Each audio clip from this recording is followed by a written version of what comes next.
Welcome, boys and girls, ghouls and goblins, specters, wraiths, and all other manners of miscreants. Today, we enter a realm of dark and twisted stories, showing some of the more toxic traits that some D&D players have.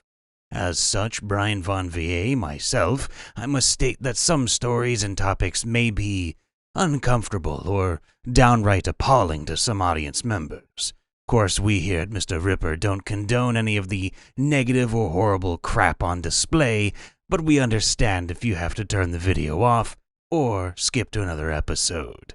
That being said, we begin our tale with a not-so-great first impression. This happened when I moved back into my hometown and reconnected with my high school local friend group. I show up at my friend's house for some games and drinks. Friend informs me they'll be doing a quick continuation of a tabletop session for a few hours before we get to slamming drinks. They were playing some pirate tabletop I wasn't familiar with, so I offered to just watch instead of play. This is when I was introduced to a new member of our friend circle. I'll call him Ted. One of my pals met him at his university and invited him to hang with them a while back. We exchanged greetings, nothing out of the ordinary. Game starts and I'm listening attentively to get a good idea on the situation. Ted's character was the definition of the ditzy blonde stereotype, very much a damsel in distress. Not my cup of tea, but power to the player. Ted's character attempts to open a door inside the guarded warehouse that was locked. It was at this point he exclaims, "Fuck it, I'm just gonna break the door down." Now this sent waves through the party since everyone was trying to be sneaky about breaking in. So they also try to reason with him out of character that an action like that would be out of character with the timid mindset his character portrayed. He got upset and instantly got defensive, but when the party tried to keep reasoning with, he started crying. And I don't mean your average crying. I mean like terrible twos, toddler crying. I just watched a guy in his mid-20s throw a red-faced tantrum in a recliner. He then turned to our friend at the table who picked him up, since he didn't drive himself, and demanded he take him home, which my friend didn't want to do since Ted lived an hour away, and it had just turned 7 p.m. The session ended and the guy spent roughly 20 minutes of trying to get him to calm down.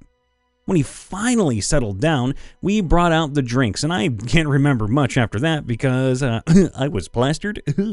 But I know that campaign fell apart 2 weeks later.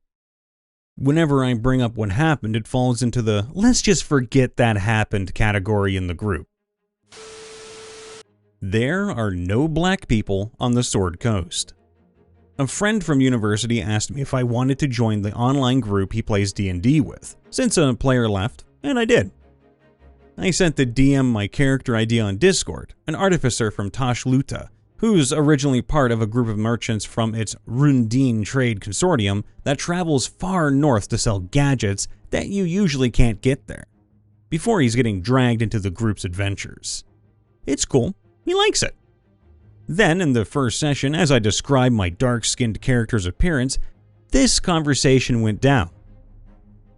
"Why is your character black? There are no black people on the Sword Coast." "He's from Tashluta. They're black." "He has to be from somewhere else then."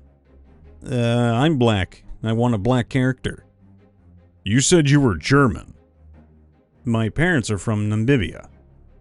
"So, can I play him?" "There are no black people on the Sword Coast." "So, yeah," I left. My character got turned into that kind of girl by the DM.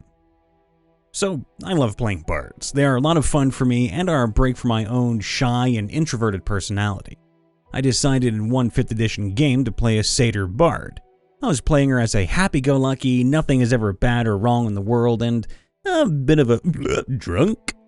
I joined the game a few sessions in, and the DM decided that the best way to introduce my character was to have the party come across her in a field. Okay, sure, makes sense. So I describe her playing her flute and dancing around in the flowers and laughing. The DM interrupts to add that she's naked. Huh? What? Why? I clarify that she doesn't have armor on, but she does have basic traveling clothes, if a bit more brightly colored than average. He shakes his head and tells me that no, she's a satyr, which means she's naked and has sex all the time. In fact, she'll have disadvantage on all rolls if she doesn't have sex at least twice a day. That wasn't discussed when I told him about my character. Of course, another player instantly told me that he would take one for the team and sleep with my character. I didn't even get a chance to respond before the DM pointed out that all my character interactions must be roleplayed during voice session. Okay, seriously? That's when I nope the fuck out. Next up, kicked one sentence in for guessing at a puzzle when I wasn't supposed to. Okay, this one seems a little bit more lighthearted already. I'm excited.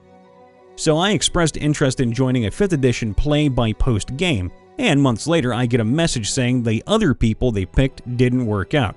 So I'm still interested. I'm like, sure, that sounds great. The game master stresses the reason. They weren't proactive enough and didn't post as frequently as we'd like. Not a problem for me, no sir. First post when I join, the DM hands us a puzzle. A list of spells, list of spell components, pretty clearly draw lines between the matching ones. I looked it up after the fact, it's in Tasha's, find it if you want. So people start throwing out guesses for spells they know, and people cover all the ones I got, so I take 2 shots in the dark. 2 logical guesses for spells and their components. And then I get a private message from the GM. Please remove the second guess. Someone else will be sharing that information. I'm confused by this and express so. Well, I'm just trying to get everyone to share what they know first. Well, isn't that kind of, up to the players, yeah? Yes, exactly. What I mean is, whether or not we guess or just say what we know right away is kind of up to the players to decide amongst themselves, not for the GM to step in and tell us what order our characters share information in. Or is that wrong?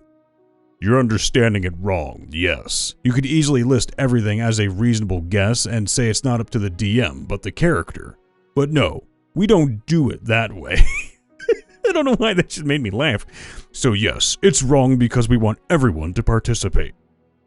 Me throwing out a guess with no substantiation doesn't lock anyone out of participating or sharing thoughts, but okay.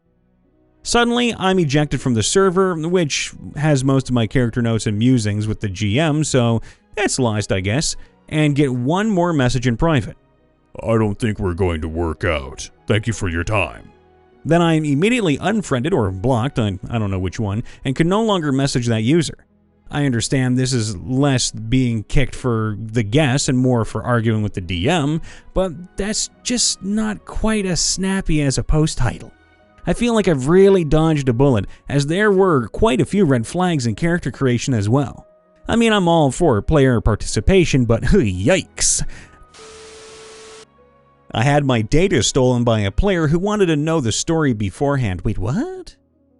I'm glad the poster actually put this because I got a little scared and confused, and they actually said, yeah, you read the title. All right, I'm calling me intrigued. This might be a long post, so if that's the case, I'll leave a small version at the bottom. Oh cool, DLTR. I've been a DM for a long time, and currently I use almost exclusively digital tools to prepare my games, like D&D Beyond, Google Drive, OneNote, etc. It's just a lot more practical than pen and paper, especially if you're doing a homebrewed game.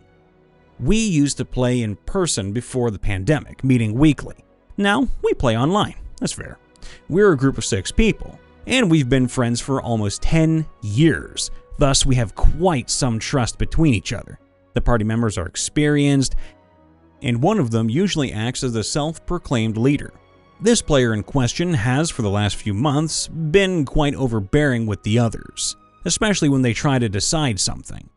I tried to cull that behavior before, but the other players never seemed to mind. However, this bugged me, since he constantly led them towards choices that would net them the best results, as he would say. He avoided traps, could pinpoint twists, and even was actively suspicious of NPCs that were supposed to be villains, without me even showing any hints of that. Initially, I thought I was just being a shitty DM and showing things on my face. But that changed the last 2 sessions.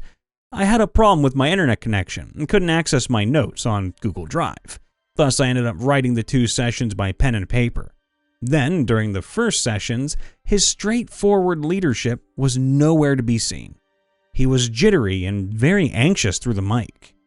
I thought that he had a bad day, but the next session the same thing happened.